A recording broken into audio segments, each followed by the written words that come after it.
অনেক ভালো লাগবে আজকের অনুষ্ঠানটা। অনেক ভুল ত্রুটি থাকতে পারে, এটা কোনো ভুল ত্রুটি থাকে সেটা সম্পূর্ণ আমার। আপনারা যদি খুশি হয়ে থাকেন এই টিমের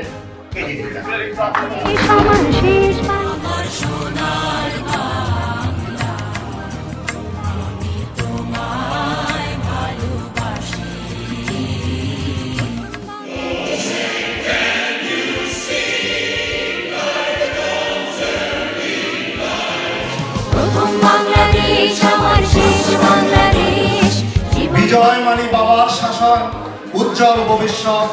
বিজয় মানে শির তুলে দাঁড়ানো, উচ্চাসার পথ। আমাদের যে সমস্ত শহীদ দেশের জন্য 1971 থেকে গত 24শে 5ই অগাস্ট পর্যন্ত যারা নিজের দেশের জন্য প্রাণ দিয়েছে, দেশের জন্য যারা আহত হয়েছে, অসংখ্যভাবে নির্যাতনের শিকার হয়েছে, ইয়া মালিক তাদেরকে তুমি মাফ করে দাও। আর যারা তোমার কাছে চলে গেছে তাদেরকে জান্নাতের সর্বোচ্চ স্তরে তাদেরকে তুমি অধিষ্ঠিত করে দাও মালিক। দেশের এখন ক্রান্তিকাল চলছে, আমাদের নির্বাচন পর্যন্ত ঐক্য থাকতে হবে এবং আমাদের মধ্যে যে সমস্ত ছোটখাটো ভুল ত্রুটি থাকে, মিসকমিউনিকেশন থাকে, আমরা একে অপরের সাথে আলোচনার মাধ্যমে সেটা সমাধানের চেষ্টা করব।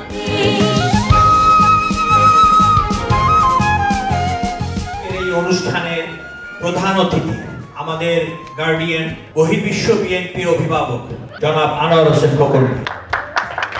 বাংলাদেশ জাতীয়তাবাদী দল জাতীয় নির্বাহী কমিটির পক্ষ থেকে এবং আমার ব্যক্তিগত পক্ষ থেকে মহান বিজয় দিবসের শুভেচ্ছা।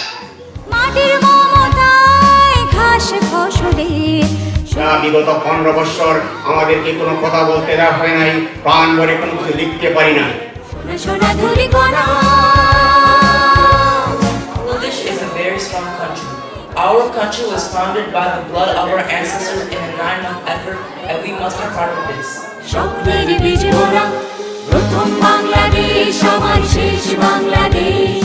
আজকের এই দিনে আমরা প্রতিজ্ঞা করতে পারি আমাদের যে লক্ষ্য, দুর্নীতিমুক্ত সমাজ, সুশাসন এবং ন্যায় প্রতিষ্ঠা, সেই লক্ষ্যে আমরা একাত্মবদ্ধ থাকব।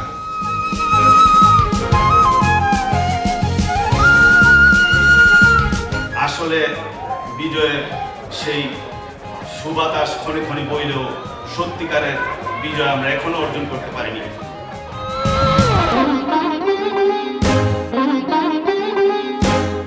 আমরা এই স্বীকৃতি পেয়েছি। এই স্বীকৃতি কিন্তু কোনো বড় নেতার না, এই স্বীকৃতি কোনো ধনী ব্যক্তির না, এই স্বীকৃতি ছিল বাংলাদেশের আপামর জনতা, ছাত্র জনতা যারা অকাতরে তাদের প্রাণকে বিসর্জন দিয়েছে। বাংলাদেশের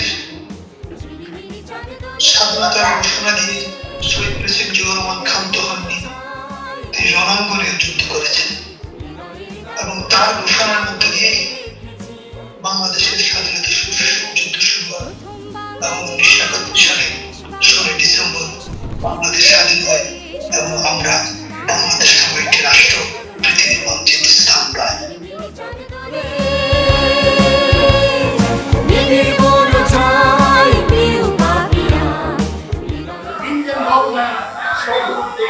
Their face.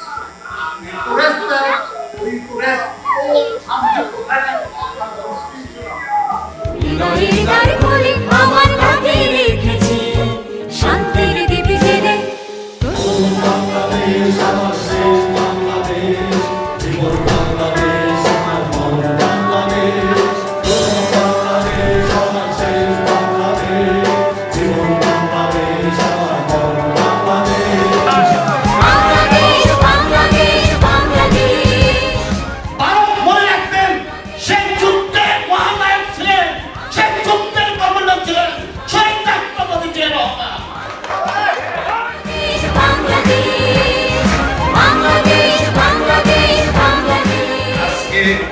তারই সুযোগ্য সন্তান তারেক রহমান ওনার 31 দফা রাষ্ট্র সংস্কারের যে কর্মসূচি দিয়েছেন, আশা করি আপনারা সবাই সেই 31 দফা পূর্ণ সহযোগিতা করবেন।